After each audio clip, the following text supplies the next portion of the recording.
Assalamualaikum warahmatullahi wabarakatuh. Waalaikumsalam warahmatullahi wabarakatuh. Saya akan mempresentasikan macam-macam metode pembelajaran.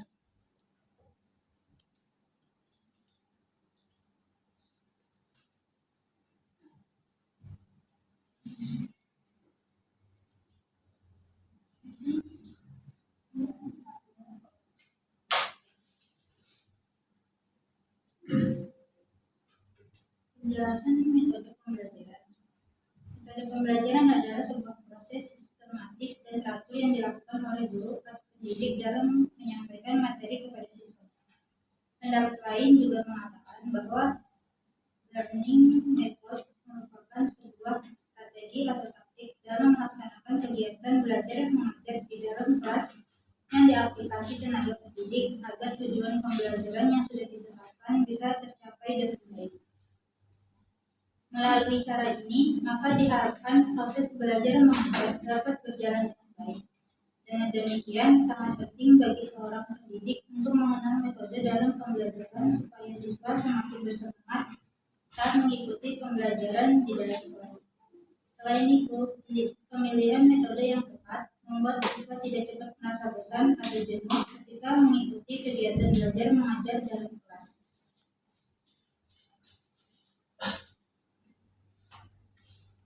Macam metode pembelajaran.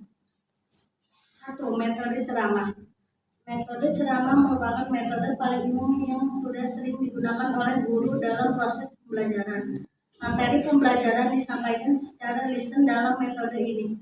Guru tidak memerlukan media tambahan lain sebab pusat dari pengetahuan terdapat pada guru. Meski begitu, metode ini memiliki kekurangan yaitu siswa seringkali mengalami kejenuhan karena metode ini menjadikan siswa menjadi kurang aktif dalam proses belajarnya. Namun, di bawah ini terdapat beberapa hal yang perlu diperhatikan agar metode ceramah bisa diterima dengan mudah oleh siswa. 1. Guru perlu memperlakukannya dengan semangat dan penuh keceriaan. 2. Menggunakan bahasa yang santun dan mudah dipahami pada saat penyampaian materi. 3. Kegiatan belajar diselingi dengan humor atau cerita inspiratif sehingga siswa tidak bosan. 4. Memperhatikan gerak tubuh, gerak mata. Tidak hanya berada pada satu tempat yang sama dan lain sebagainya.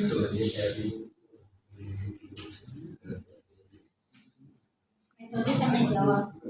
Metode tanya jawab adalah salah satu metode yang memungkinkan terjadinya komunikasi langsung antara guru dan siswa. Guru akan menyampaikan materi pembelajaran dengan cara memberikan pertanyaan kepada siswa. Dalam hal ini, guru sedang berupaya untuk meningkatkan keterampilan berpikir kritis siswa. Siswa diminta untuk menyampaikan pendapatnya dengan percaya diri. Dengan berlatih secara terus-menerus, siswa akan semakin terbiasa sehingga cenderung lebih dapat dan lebih cepat dan efisien dalam memecahkan masalah. 3. Metode diskusi. Metode diskusi adalah metode pembelajaran yang menghadapkan peserta didik pada satu permasalahan. Tujuan utama metode ini adalah untuk memecahkan permasalahan, menjawab pertanyaan, dan memahami pengetahuan peserta didik, serta untuk membuat suatu keputusan. Oleh karena itu, diskusi bukanlah debat yang mengadu argumentasi. Diskusi lebih bersifat bertukar pengalaman untuk menentukan keputusan tertentu secara bersama-sama. Selama ini banyak guru yang merasa keberatan untuk menggunakan metode diskusi dalam proses pembelajaran. Keberatan itu biasanya timbul dari asumsi. Pertama, diskusi merupakan metode yang sulit diprediksi hasilnya oleh karena interaksi antar peserta didik muncul secara spontan, sehingga hasil dan arah diskusi sulit ditentukan. Kedua, diskusi biasanya memerlukan waktu yang cukup panjang, padahal waktu pembelajaran di dalam kelas sangat terbatas. Keterbatasan itu tidak mungkin dapat menghasilkan sesuatu secara tuntas. Sebenarnya hal ini tidak perlu dirisaukan oleh guru sebab dengan rancangan dan persiapan yang matang kejadian semacam itu bisa dihindari.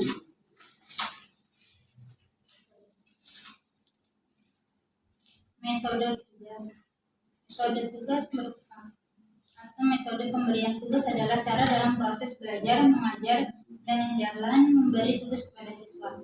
Tugas-tugas itu dapat berupa mengisarkan karangan seperti surat kabar, majalah, atau buku bacaan, membuat kipling, mengumpulkan gambar, perangkop, dan dapat pula menyusun karangan. Metode kerja kelompok. Metode kerja kelompok adalah suatu cara mengajar di mana siswa dalam suatu kelas dibagi menjadi beberapa kelompok untuk mencapai tujuan belajar yang ditandai dengan adanya kerjasama dari tim anggota kelompok tersebut.